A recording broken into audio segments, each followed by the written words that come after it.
किसान भाइयों, आज हम जानेंगे गेहूं में हमें यूरिया कितनी बार इस्तेमाल करना चाहिए। सही तरीका क्या है यूरिया डालने का, हम यूरिया की पावर कैसे बढ़ाएं, यूरिया की क्षमता कैसे बढ़ाएं। तो आज की वीडियो में हम इसी विषय पे चर्चा करने वाले हैं। किसान साथियों, अगर आप यूरिया खाद सही तरह से नहीं डालते हैं तो ये काफ़ी ज़्यादा मात्रा में बर्बाद हो जाती है। अब यूरिया जो आप मिट्टी में इस्तेमाल करते हैं वो आपके पौधे उतना ज़्यादा लाभ वैसे भी नहीं ले पाते हैं। मुश्किल से 25 से लेके 20-25 या 30 या अधिकतम 40-45% ही आपके पौधे को इसका लाभ मिलता है। औसतन मान के चलिए 25 से 30% ही यूरिया में से नाइट्रोजन आपके पौधे ले पाते हैं। बाकी की यूरिया कुछ मात्रा में अमोनिया गैस बन के उड़ जाती है, कुछ मात्रा में ये नीचे चली जाती है, पानी के साथ बह जाती है, लिंचिंग हो जाता है। तो यहाँ पे अमोनिया गैस और लिंचिंग वाली समस्या से बचने के लिए आपको क्या करना चाहिए, ये तमाम जानकारी आज की वीडियो में हम आपको देंगे कि कैसे आप यूरिया की पावर, यूरिया की क्षमता बढ़ा सकते हैं। सबसे पहले हम जानते हैं हमें औसतन कितनी बार गेहूं में यूरिया डालना चाहिए। अब गेहूं में सामान्य अगर आपकी मिट्टी है तो वहाँ पे यूरिया आपको 3 बार इस्तेमाल करना चाहिए। बुआई के समय पहले पानी पे और दूसरे पानी पे। अब बुआई के समय यहाँ पे जो यूरिया की मात्रा आपको देनी है वो अपनी वैरायटी के हिसाब से देना है। अगर कोई अगेती वैरायटी है जो अधिक उत्पादन देती है उसमें यूरिया थोड़ा ज़्यादा लगती है, तो वहाँ पे ऐसी किस्मों में आपको यूरिया लगभग 3 बैग देना होता है और एक सामान्य वैरायटी में 2.5 बैग यूरिया आपको इस्तेमाल करना होता है। यहाँ पे जो हमने 2.5 से 3 बैग मात्रा बताई है वो अन्य खादों के ऊपर भी डिपेंड करता है। जैसे अगर आप बुआई के समय डीएपी डालते हैं तो इतनी मात्रा में आपको, या फिर एनपीके डालते हैं तो इतनी मात्रा में आपको यूरिया देना है। अगर आप बुआई के समय एसएसपी डालते हैं तो वहाँ पे भी यूरिया की मात्रा बढ़ जाती है, क्योंकि एसएसपी में नाइट्रोजन नहीं पाया जाता है, डीएपी में नाइट्रोजन पाया जाता है, एनपीके जो आते हैं उसमें भी नाइट्रोजन कुछ मात्रा में होते हैं। तो यहाँ पे औसतन मान के चलिए बुआई के समय अगर आप डीएपी डालते हैं तो 55 किलो के आसपास डीएपी, कोई अगेती वैरायटी है तो डीएपी भी आपको बढ़ा के देना होता है। लगभग वहाँ पे डीएपी आपको 65 से 70 किलो आप डीएपी डाल सकते हैं अगेती वाली वैरायटी में। अब यहाँ पे बात करें यूरिया की तो पहले बुआई के समय आपको यूरिया देना होता है। अब जहाँ पे बुआई के समय यूरिया डालने की सिफारिश ना की गई हो वहाँ को छोड़ के बाकी सभी जगह पे आपको यूरिया बुआई के समय अगर आप डीएपी डालते हैं 20 से 22 किलो या 25 किलो अधिकतम आप डाल सकते हैं, यानी आधा बैग, आधा कट्टा यूरिया हमें बुआई के समय गेहूँ की फसल में इस्तेमाल करना होता है। अब बात करते हैं पहले पानी पे। पहले पानी पे हमें यूरिया लगभग इस्तेमाल करना होता है 40 से 45 किलो, यानी 1 बैग। अब पहला पानी हम लगाते हैं 20, 25 या 30 दिन तक, तो उसके बाद यूरिया डालिए। दूसरा पानी पे भी हमें यूरिया इतना इस्तेमाल करना होता है 40 से 45 किलो। अब यहाँ पे पहले और दूसरे पानी पे जो आप यूरिया डालते हैं, कोई अगेती वैरायटी है, अगेती वैरायटी जैसे कोई DBW वाली वैरायटी जो होती है उसमें ज़्यादा एनपीके देना होता है, नाइट्रोजन के साथ साथ फास्फोरस और पोटास भी ज़्यादा देना होता है। तो उस वाली वैरायटी में, खासकर DBW वाली वैरायटियों में जो अधिक पैदावार देती हैं अगेती वैरायटियाँ, उसमें आपको लगभग 10-15 किलो या 20 किलो यूरिया आप पहले और दूसरे पानी पे बढ़ा के भी प्रयोग कर सकते हैं। तो यहाँ पे बात हमने यूरिया की कर ली, कब आपको डालना होता है। एक सामान्य मिट्टी में आपको इसका इस्तेमाल करना है। अब मिट्टियाँ हमारी जो होती हैं, मतलब हमारे देश में एक समान मिट्टी नहीं होती है, कहीं पे भारी मिट्टी होती है, कहीं पे हल्की लाल, काली, पीली, तमाम तरह की मिट्टी होती हैं। तो यहाँ पे अब आपको अपनी मिट्टी के हिसाब से यूरिया खाद डालने का समय चुनना है। अब जैसे सबसे पहले हम बात लिंचिंग की करते हैं। अब किसान साथियों, लिंचिंग हम उस अवस्था को बोलते हैं जब हम खादों का इस्तेमाल करते हैं और खाद हमारी पानी के साथ नीचे चली जाती है। जैसे ऐसा तब ज़्यादा होता है, खासकर यूरिया खाद जो होती है ये, इसकी लिंचिंग ज़्यादा होती है, ये पानी के साथ बहुत जल्दी घुल भी जाती है, बहुत नीचे भी चली जाती है, हमारे ग्राउंड वाटर तक यूरिया चली जाती है, जिससे हमारे जल को भी प्रदूषण मिलता है, मतलब प्रदूषित होता है हमारा जल भी। तो यहाँ पे हमने बताया कि जब आप ऐसा करते हैं, मान लीजिए आपने पहले यूरिया डाला और आपने बाद में सिंचाई किया, तो जब आप सिंचाई करते हैं तो पानी बहुत नीचे से, मतलब जल्दी से नीचे जाता है, तो उसी पानी के साथ यूरिया भी नीचे चली जाती है।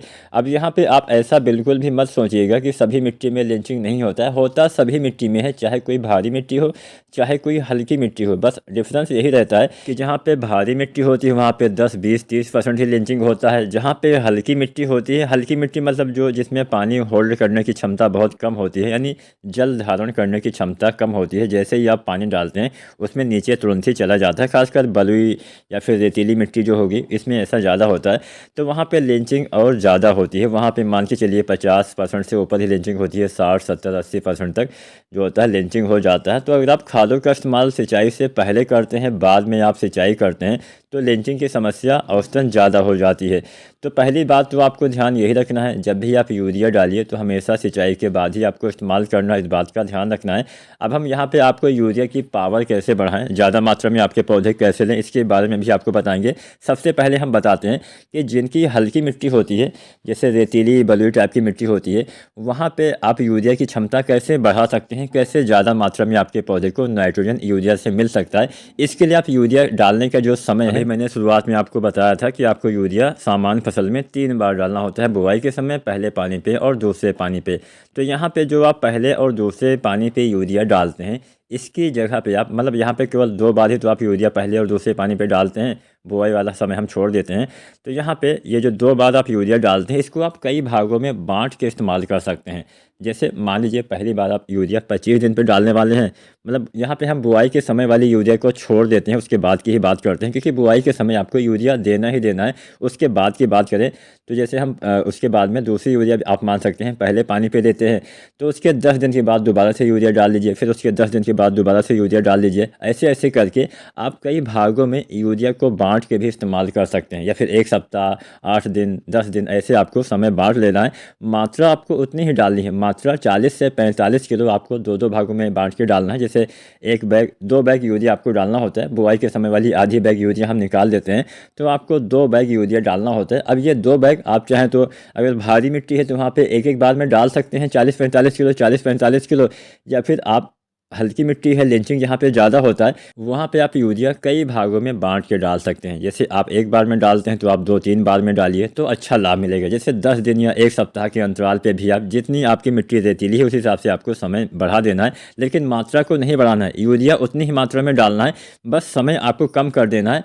समय के साथ साथ मात्रा भी कम कम करके आप कई भागों में बांट के अगर डालते हैं, मान लीजिए 2 बार में आप डालते थे तो 4 बार में, 5 बार में, 6 बार में इस्तेमाल करते हैं, तो उससे फ़ायदा ये मिलता है कि आपके पौधे में ज़्यादा मात्रा में नाइट्रोजन उपयोग हो पाता है। लिंचिंग होती भी है तो इकट्ठा डालेंगे तो पूरा इकट्ठा लिंचिंग हो जाएगा, कई भागों में डालेंगे तो आपके पौधे को ज़्यादा मात्रा में यूरिया मिल पाएगा। इससे आप लिंचिंग वाली समस्या से कुछ हद तक बच सकते हैं, बचाव हो सकता है। अब हम जानते हैं यूरिया की हम क्षमता कैसे बढ़ा सकते हैं, कैसे इसकी पावर को हम बढ़ा सकते हैं। यूरिया जो आप डालते हैं, जैसे कि मैंने शुरुआत में ही बताया, 20 से लेके 40% ही आपके पौधे को मिलता है। 50% तब मिलेगा जब एकदम वैज्ञानिक तरीके से आप इस्तेमाल करेंगे। इसमें से एक तरीका आप अपना सकते हैं, जैसे कि मैंने पहले बताया, सिंचाई के बाद यूरिया डालिए।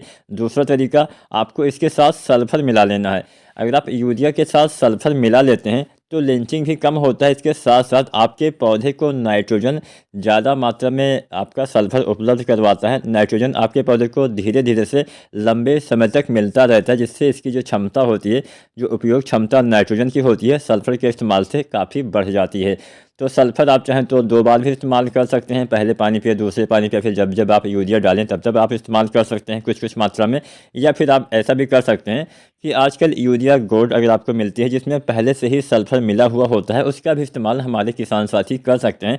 तो जब आप पहले पानी पे यूरिया डालते हैं तो उसी के साथ में आपको सल्फर जो आता है 3-4 किलो। सल्फर केवल ऐसा नहीं कि हाँ खाली नाइट्रोजन की क्षमता ही बढ़ाता है, सल्फर के इस्तेमाल से और भी बहुत सारे फ़ायदे होते हैं।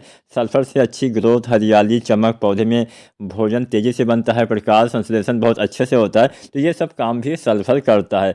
तो सल्फर आपको जो आता है 90% वाला, 3 से लेकर 4 किलो पर एकड़ के हिसाब से आपको यूरिया खाद के साथ अगर आप मिला के डाल देते हैं, इसकी क्षमता काफ़ी किसान साथियों बढ़ जाएगी। अब इसके साथ अगर आप कुछ अन्य खादें डालना चाहें तो वो भी आप इस्तेमाल कर सकते हैं। अगर आपने अभी तक जिंक ना डाला हो तो पहले पानी पे आप जिंक डाल सकते हैं। जिंक सल्फेट जो आता है, हालांकि उसमें भी सल्फर होता है, तो यहाँ पे जिंक 33% वाला लगभग आप 5 किलो से 7 किलो, या फिर 21% वाला 8 से 10 किलो इस्तेमाल करेंगे तो अच्छा लाभ मिलता है। जिंक के इस्तेमाल से भी हरियाली आती है, अच्छी ग्रोथ होती है, अच्छा बढ़वाद होता है, अच्छा फुटाव होता है, अच्छा लाभ मिलता है। अब यहाँ पे अगर आप चाहते हैं कि नाइट्रोजन आपके पौधे को ज़्यादा मात्रा में मिले तो आप यूरिया खाद का इस्तेमाल ही मत करिए, आप इसकी जगह पे नैनो यूरिया डाल लीजिए। बुआई के समय वाली यूरिया आपको डालना पड़ेगा, उसके बाद जो आप पहले दूसरे पानी पे यूरिया डालने वाले थे उसकी जगह पे आप नैनो यूरिया का भी इस्तेमाल कर सकते हैं। नैनो यूरिया 2 ml से लेकर 4 ml प्रति लीटर पानी के हिसाब से, यानी नैनो यूरिया आपको लेना है 2 से 4 ml,